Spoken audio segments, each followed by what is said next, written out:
Hey guys, Marty from Voodoo Rod and Custom, and we're boost referencing power valves.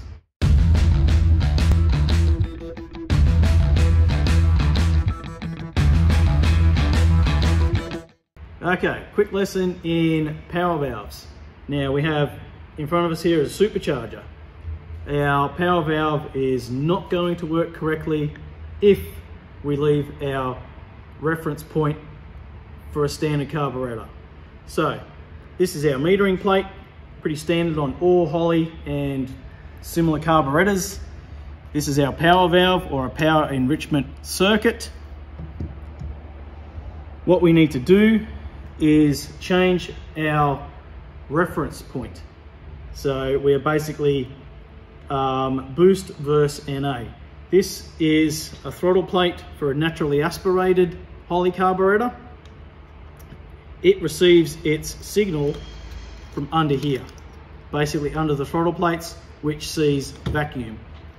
This one here is a later model with its burst protection valve, so you do not damage power valves during a backfire. So that is fantastic for a naturally aspirated application. The problem is we now have a boosted application. In this case, it is a supercharger.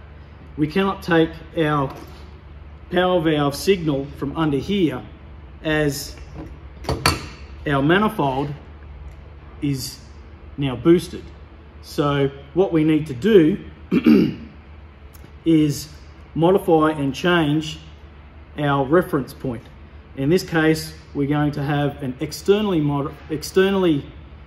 referenced power valve.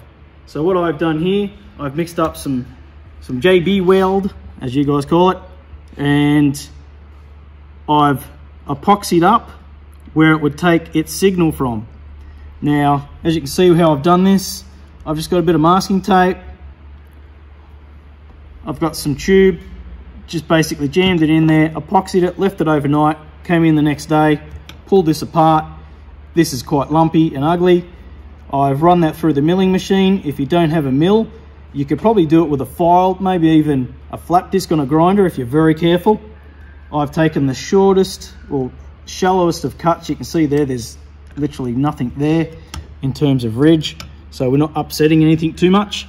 So now what we'll do is run a vacuum line to the manifold, so that way our power valve will see a different referenced signal, because we are now boosted, which will change the power enrichment circuit as it comes on. If you do not do this, your circuit will come on and have this blip where it leans out, and it'll be coughing and burping through the carburetor. You almost even, sometimes you can have a bit of a backfire. So this will stop that, so you get that power enrichment circuit to come in linear.